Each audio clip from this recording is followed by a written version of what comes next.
శ్రీ గురుభ్యో నమ. శ్రీమతే రామానుజాయ నమ. శ్రీవాస్తు ప్రేక్షకులకి నమస్కారం. వాస్తు విషయాల్లో ఇవాళ మన స్థలం పెరుగుదల ఉంటే అది ఏ భాగంలోనే కావచ్చు, తూర్పు ఈశాన్యం కావచ్చు, లేకపోతే ఆగ్నేయంలో కావచ్చు, వాయువ్యంలో కావచ్చు, లేదా నైరుతిలో కావచ్చు.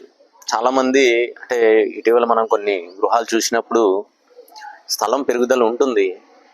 కొన్ని భాగాలు అయితే వాళ్ళు ఏం చేస్తారంటే కట్ చేసుకొని ఆ కట్ అయిన భాగానికి కూడా సపరేట్గా ప్రహరీ నిర్మాణం చేసేసి అది కట్ అయింది అలా పెట్టుకుంటారు.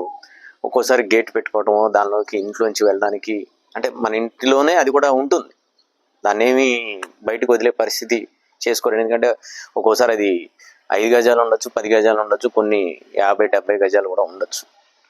అయితే సాధారణంగా అలా ఉన్నప్పుడు సాధ్యమైనంత వరకు అంటే ఏదైతే పెరిగిన భాగం ఉంటుందో దాన్ని కూడా లెవెల్ చేసుకొని అవకాశం ఉన్నంత వరకు, అది 5x5 వస్తుందా, 10x10 వస్తుందా, లేకపోతే ఎంత వస్తే అంత, ఎన్ని అడుగులు నా ఉద్దేశం, మన ఇంటి పారలో ఎంత ఉంటే అంత, దాన్ని కూడా కరెక్ట్గా లెవెల్ చేసుకొని, వాళ్ళ గృహంతో సంబంధం లేకపోయినా దాన్ని కూడా కరెక్ట్గా స్క్వేర్ రెక్టాంగిల్ చేసుకొని ప్రహరీ కట్టుకోవడం అనేది మంచి పద్ధతి. లేదా అసలు ప్రహరీ లేకుండా ఖాళీగా చెట్లు ఏదో వేసుకోవడం అనేది మంచి పద్ధతి. కానీ మళ్ళీ దానికి ప్రహరీ పెట్టేసి అది ఎలా ఉంటే అలాగా మళ్ళీ దానికి ఒక గేట్ పెట్టామనుకోండి, ఆటోమేటిక్గా ఖాళీ స్థలానికైనా ఖాళీగా ఉన్నంత వరకు ఓకే. కానీ వన్స్ మనం దానికి ప్రహరీ నిర్మాణం చేసి గేట్ పెట్టామంటే ఖచ్చితంగా అందులో వాస్తు అనేది ఇంప్లిమెంట్ అవుతుంది. అది ఏ భాగం పెరుగుదలైనా కూడా, ఇంతకుముందు కూడా మనం వీడియోలో చెప్పాము, ఈశాన్యం కానీ ఏదైనా కానీ ఒక లిమిట్ దాటి పెరిగితే మాత్రం ఖచ్చితంగా ఇబ్బంది ఉంటుంది. అందరూ ఈశాన్యం పెరిగితే మంచిది అనుకుంటారు, కానీ ఈశాన్యం పెరుగుదల వల్ల ఆగ్నేయం కానీ వాయువ్యం కానీ తగ్గుతాయి,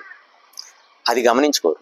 కాబట్టి ఏ స్థలం అయినా కానీ మన గృహంలో మనం తీసుకున్న ప్లాట్లో కనుక పెరుగుదల ఉంటే దానికి సంబంధం లేకుండా గృహ నిర్మాణం చేసుకున్నప్పుడు మనం చెప్పినట్టు దానికి ప్రహరీ లేకుండా విడిగా ఏదైనా మొక్కలో చెట్లు ఏదో పెంచుకునే అవకాశం ఉంటే చేసుకోవటం, లేదు దానికి కూడా కట్టుకోవాలనుకున్నప్పుడు మనం చెప్పిన స్క్వేర్ రెక్టాంగిల్ చేసుకొని దానికి ప్రహరీ నిర్మాణం చేసుకోవడం అనేది మంచి పద్ధతి. జై శ్రీమన్నారాయణ.